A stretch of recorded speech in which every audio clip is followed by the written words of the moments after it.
All right, so now on the master, what you want to do is get a limiter. All right, and I like to use the FabFilter Pro L. Okay, and I'm gonna show you how to do this with the stock limiter too, with the Ableton limiter. So open that up, and then what you want to do when it's playing, hit play. You want to bring this all the way to 0. Watch. See how it's going up and up and up. Right now it's at what, negative 1.8 it's hitting. Okay, keep going up. Okay, that's going over. It's turning red. You don't want the red, at least for the kick. Okay, so then you go up slowly. You go up until it's like 0.0. So let's see. Real quick.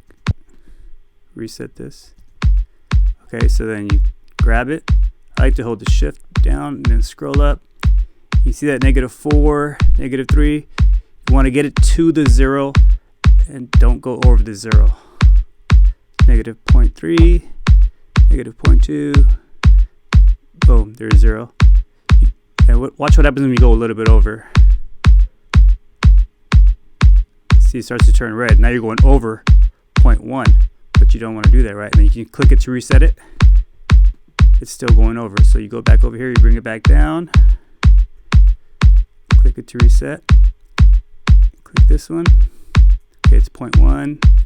Go up a little bit more. 0.0. Okay, you want to get to 0.0, okay? And you want to basically keep it there. And that's how you want to mix throughout the track. So when you start adding in like snares, everything, when you start adding in the hats and the snares, it's going to go over to like -3, -4, -5. As long as it still sounds good, you'll be all right. Remember that. So, but make sure you have the kick at the 0 though. You want to keep the kick at the 0. Sometimes you start adding in more effects, it might get louder. So what you want to do is you want to go back and mute and solo the kick by itself again and bring that kick back to 0 with this knob right here, with the gain knob. Bring it back to 0 and then, mix from there. But you always want to keep the kick at 0, and this is going to help you keep a consistent sound. It's going to make your track, it'll be like loud enough. You'll be able to have it loud enough to where, you're able to compete with other tracks. All right, so remember it's a crucial part right there. Keep it at 0. You start adding new effects, it gets louder. Watch, for instance, right? Let's say I throw in here's the low bus, right, where the kick is going. So now that I put the compressor and the SSL EQ, now it's going over 0.2. See that?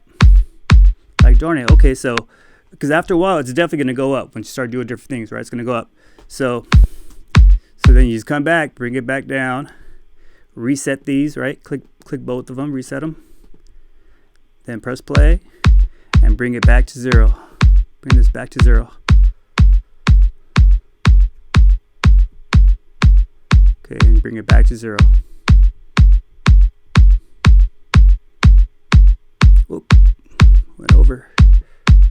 See, now I'll bring it back down a little bit. Reset this. Still over. It's over by 0.1. Bring the volume down a little more. Reset this. There you go, 0.0. Cool. Might actually be able to go a little higher, actually. Okay, we went too far down. It's at 0.2 now. Scroll up. 0.1. Still at 0.1, going up slowly. There you go, 0.0. And then you get back to mixing. All right, so that's a crucial part. That's going to make your track, loud. You're going to get your track to be like being able to compete. And when you're referencing, you'll be able to what's the word I'm looking for? Oh yeah, when you're referencing, you'll be able to match them at a good loud level. Your level will be just as loud as theirs, and so when you cross referencing, you'll be able to know what you're missing and what you need and what you need to take out. Okay, so now, cool, you got that right. Now, if you want to do that with Ableton, you go to the audio effects, and you could put in a limiter, which is right here already, right? So we have this limiter off because we wouldn't be using it, right? So here's the limiter. I would bring this to 0, the ceiling, Okay. Now you're going to bring up the gain. This gain right here, this gain button, is the same as this gain button right here. This gain button is the same as this one right here. And this decibels go down, watch. So turn that off real quick. Now as we bring the gain up on the Ableton limiter, okay. Okay, now you see how it's turning orange right here? That orange is the same as when this turns red. So it's going over the 0 now, which you don't want, right? So you want to go a little bit below that till you can't see the light anymore. Right? Oh, you can see it right there. Go back a little more. Now you can't see it. So right there, you're probably at the 0. So you kind of gotta guess a little bit, you know what I mean, as opposed to getting the exact readout. But you'll be fine as long as you do it like that. It's 10.1, and then watch the difference. Still over 0.1. So we're basically doing the same thing as we do on the Ableton limiter, right? 0.1. Go up a little bit more to get to 0.0. Boom. Get that 0.0 right here. So let's see now with this limiter. See? Pretty much the same. All right, so yeah, so you just keep that limiter in there, and then as you're going through the track, if it gets louder, solo the kick and bring it back to 0, and then go from there. And that'll give you a better reference when you're reference point when you're referencing with the other tracks. All right. In the first chapter, I told you, the first chapter, which was the kick, right, sampling the kick. I told you to have your, have the kick starting at around -9 to -12 dBs. On the master channel. So you see here, this is the master, right?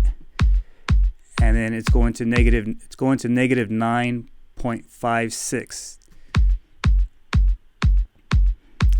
And the reason for that, see, -9.56, which is right here, right? So usually mastering engineers want theirs from like -6 to -3 even. But the more space that you give them, the more space they got to work. So you start with the kick at 9. Now when I put everything back in, look where the whole track is at. -7. So when you put everything into the track, it goes 2 decibels up. So it's -7. That's like, the full mixing, everything done. The mixing, the sub mixing, the bussing, all that stuff. And that's all done. So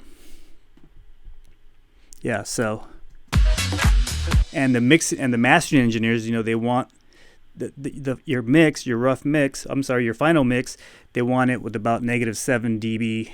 They want it at about -7 dB, -6, -3 even. So that's the reason why I said from the get-go, have that kick at -9 from -9 to -12. Anywhere in between there, if you create the track from that level, you'll be fine when it comes to the final mix and sending it to get it mastered, or if you're doing the master yourself. Okay, so let's see.